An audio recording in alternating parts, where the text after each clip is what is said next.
ताकि कुछ बच्चे जो एब्सेंट थे उनके लिए प्रॉब्लम्स ना हो।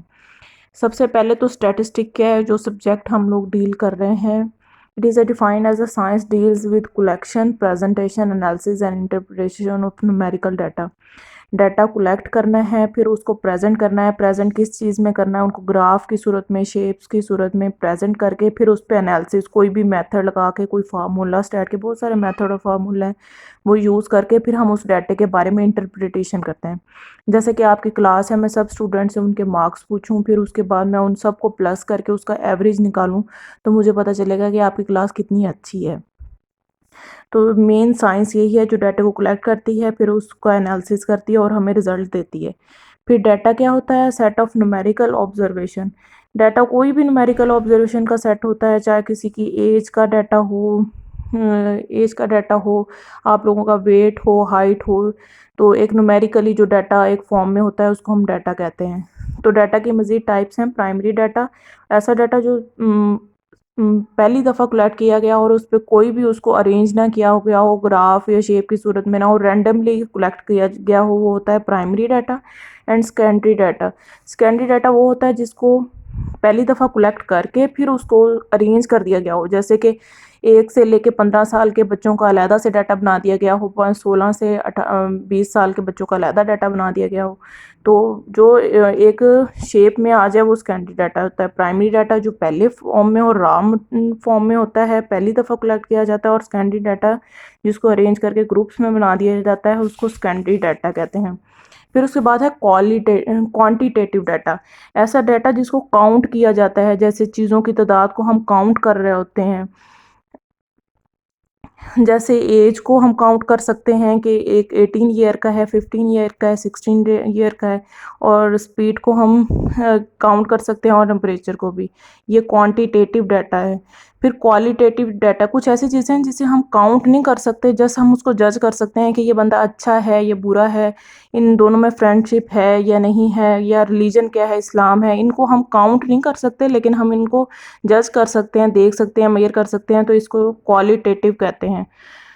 क्वालिटी पे जो डिपेंड कर रहा होता है वो क्वालिटेटिव डाटा होता है। फिर उसके बाद पॉपुलेशन पे आ जाएं, सारी चीज़, होल एग्रीगेट जो मटेरियल होता है, पूरी चीज़ जो वो पॉपुलेशन पे होती है। जैसे आपकी सारी क्लास एक पॉपुलेशन है। अब मैं सारी क्लास के मार्क्स याद करके तो अपने माइंड में नहीं रख सकती कि सबके नेम क्या है, उनके मार्क्स क्या हैं। ये होल पॉपुलेशन है। अगर मैंने किसी को बताना हो कि आपकी क्लास कैसी है, तो मैं आपकी क्लास में से एक छोटा सा सैंपल ले लूँगी, छोटा सा एग्जाम्पल ले लूँगी, और उसके बेस पे मैं सारी क्लास को जज कर लूँगी। A small part of population contain all characteristic of population. देखें, कुछ बच्चे जो मैं आपकी क्लास के लूँगी उनमें सारी करेक्टरिस्टिक्स होंगी, उनको सारी इन्फॉर्मेशन होगी आपकी पूरी क्लास के बारे में। तो मैं वो एक छोटा सा 4 या 5 बच्चों का सैंपल लेकर उसके बेस पे मैं पॉपुलेशन के बारे में बता सकती हूँ। इसलिए पॉपुलेशन में से छोटा सा सैंपल ले लेते हैं, और पॉपुलेशन में से छोटा सा सैंपल लेने के मेथड को कहते हैं सैम्पलिंग। फिर नेक्स्ट है पैरामीटर। कोई भी न्यूमेरिकल वैल्यू जो हम पूरी पॉपुलेशन में से निकालें, जैसे पूरी क्लास का मीन निकालूं तो वो पैरामीटर होगा, पूरी क्लास का मीन निकालूं तो वो पैरामीटर होगा। अगर जो सैंपल छोटा सा लिया गया है 2 या 3 बच्चों का, तो उसको स्टैटिस्टिक कहते हैं, जो आप लोग पहले पढ़ चुके हो। स्टैटिस्टिक्स है सब्जेक्ट का नेम, लेकिन स्टैटिस्टिक जो न्यूमेरिकली वैल्यू सैंपल से कलेक्ट की गई उसे स्टैटिस्टिक कहते हैं। फिर उसके बाद है वेरिएबल। कोई भी करेक्टरिस्टिक्स जो एक से दूसरे की तरफ वेरी कर रहा हो, एक जगह से दूसरी जगह जंप कर रहा हो, उसको वेरिएबल कहते हैं। तो आप लोगों को पहले भी पता होगा। फिर उसके बाद है यूजेस ऑफ स्टैटिस्टिक्स। स्टैटिस्टिक के यूज़ कहाँ पे हो रहे हैं। देखें, सबसे पहला, जैसे कि पूरी क्लास को, आपको मैंने कहा मैं पूरी क्लास के मार्क्स नहीं याद कर सकती, इसलिए मैं छोटी फॉर्म सैंपल लेकर उसको जज करती हूँ।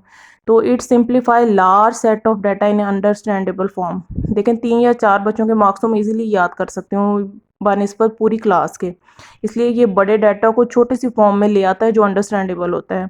The comparison of data become more easy. Data कोई भी, जैसे आपकी क्लास है, एच सेक्शन है, एफ सेक्शन के साथ अगर हमने कंपैरिजन करना हो तो दोनों क्लास का एवरेज निकालते हैं, जिसका एवरेज बेटर होगा वो क्लास बेटर होगी। इसलिए ये डाटा के कंपैरिजन के लिए भी यूज़ होती है। It study the relation between different facts. ये डिफरेंट फैक्ट्स के दरमियान रिलेशन को स्टडी करने के लिए यूज़ होती है। It helps in forecasting. Forecasting जैसे आप लोगों को पता है वेदर की फोरकास्टिंग होती है, इसी तरह मुख्तलिफ चीज़ों की फोरकास्टिंग होती है कि आने वाले वक्त में क्या होगा। तो इसमें हमें स्टैटिस्टिक हेल्प करती है फोरकास्टिंग के लिए। इसी तरह पॉलिसी मेकिंग है, जैसे कि हमारे मुल्क का बजट बन रहा है तो वो सबसे पहले स्टैट को यूज़ करते हुए हमारी पॉलिसी मेकिंग बनती है। फिर उसके बाद it helps in testing law of different science. बहुत सी मुख्तलिफ साइंसेज, जैसे कि अब आपका डिपार्टमेंट में एग्रीकल्चर, हम यहाँ पे भी आके स्टेट पढ़ा रहे हैं, तो इसका मुख्तलिफ जगहों पे यूज़ है।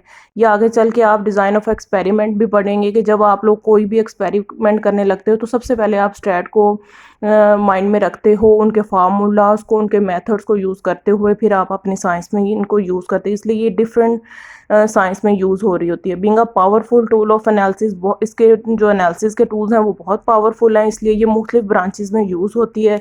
बायोलॉजी, ज्योग्राफी, जोलॉजी, मुख्तलिफ साइंसेज में ये स्टैटिस्टिक यूज़ होती है।